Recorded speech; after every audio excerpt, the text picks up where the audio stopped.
Welcome. Today, we're going to dig into something really fascinating, a modern blueprint for coaching youth cricket. And this isn't just about winning games. It's about shifting our whole mindset to build amazing, resilient athletes for the long run. All right, so let's get right to the heart of it, shall we? This is the big question, the one that every single coach, every parent, heck, every young player has to grapple with. Are we all about that Saturday win, lifting that under-12 trophy, or are we playing the long game, building skills that stick around for a lifetime? This whole blueprint, it argues loud and clear that we've got to focus on development. So, to get there, we first got to appreciate what coaches are really dealing with. The experts behind this plan call coaching this age group, the under 11s to under 13s, a wicked problem. And that's just a way of saying it's a super complex puzzle with all these moving, often clashing parts.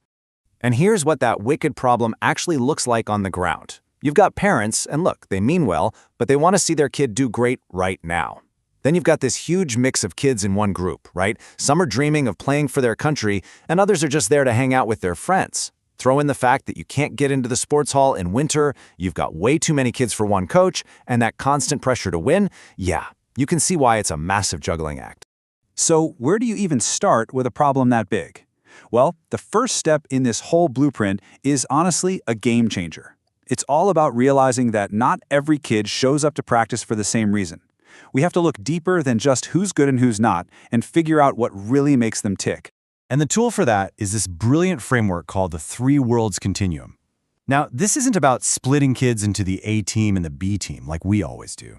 No, this is way smarter. It helps coaches see what's going on inside a player's head, what's driving them, which means you can coach them in a way that actually works. Okay, so this breaks down into three types of players. First up, you've got your ERE kids. These are your elite referenced excellence players. They're all about winning, getting selected, being the best. You got to keep challenging them. Then you have the PRE players. That's personal referenced excellence.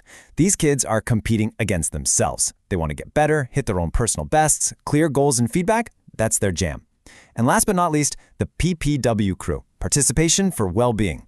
They're there for the fun, the friendships, the social side of things. It's all about making the games inclusive and building a great team vibe. And here's the magic trick. The best coaches learn how to handle all three of these kids in the same practice, making sure nobody gets bored and nobody wants to quit. Okay, so we understand our players now. That's huge. But how on earth do you design a practice that works for all of them at the same time? Well, this is where the blueprint really asks us to change how we think about training. Just look at this comparison. On one side, you have the old school way, right? We've all been there, long lines of kids waiting for their turn, doing the same boring drill over and over with a coach barking orders. But the new way, it's a total vibe shift. It's all about small, energetic games. Everyone's involved, everyone's active, and this is key. The players are the ones making decisions, learning how to actually play the game in a game-like situation. So you're probably wondering, how does that actually work? Well, it's all built on this really powerful idea called the constraints-led approach, or CLA for short. The best way to think about it is this. Instead of a coach screaming, move your feet, they just change the rules of the game so that the only way to succeed is by moving your feet. The coach basically creates a puzzle and lets the player's brain and body figure out the answer. It's so much more effective. And here is a perfect example of that in action, the 360 batting game. It's so simple but so smart. You set up different scoring zones.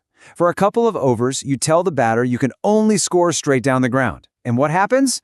Magically, their body adjusts, and they start playing a perfect straight drive.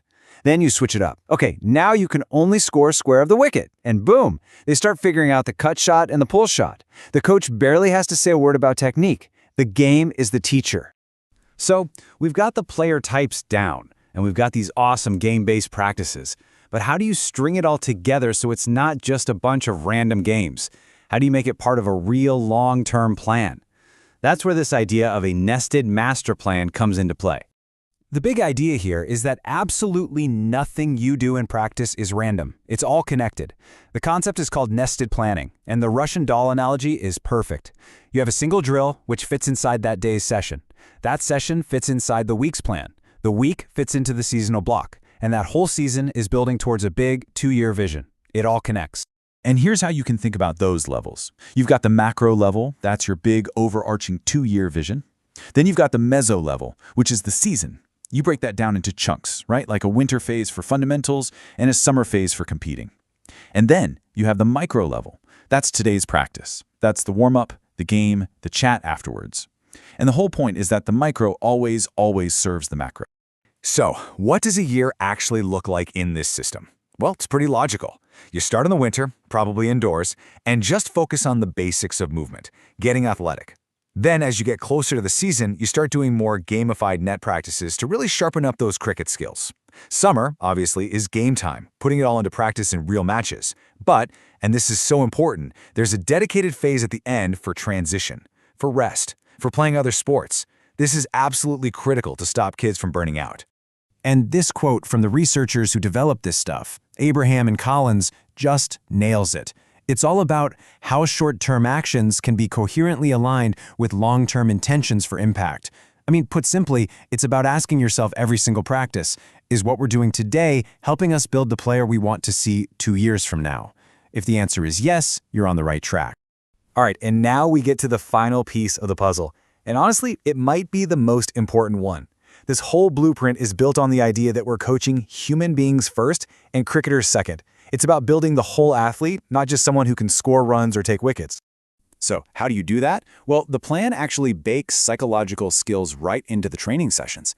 You want to teach commitment and leadership? Get the players to lead their own warm-ups. You want to build resilience? Create practice scenarios that are tough but safe where they learn to handle pressure.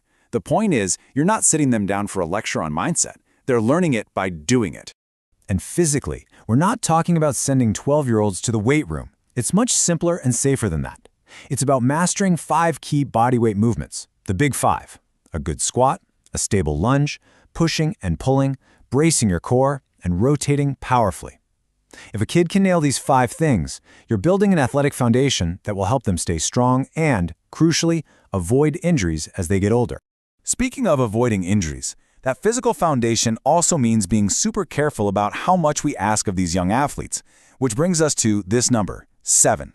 For a fast bowler in this age group, this is so important. 7 is the absolute maximum number of overs they should bowl in one go.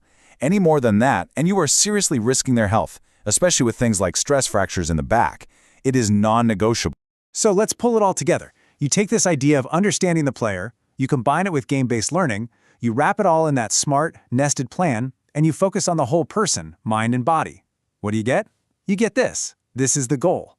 The intention for impact is to foster resilient, skillful, and autonomous cricketers. It's not just about creating good players, it's about creating good players who are tough, smart, and can make their own decisions on the field. And that brings us right back to the question we started with. This whole thing, this entire blueprint, is really asking every single one of us, coaches, parents, everyone involved in youth sports, to look in the mirror and answer this question. Is our job to win that trophy when they're 12, or is it to build the player and the person they're going to be when they're 22? This plan makes a pretty strong case that the real win isn't a shiny medal. It's giving a kid the skills, the resilience, and a deep love for the game that will stay with them for the rest of their lives.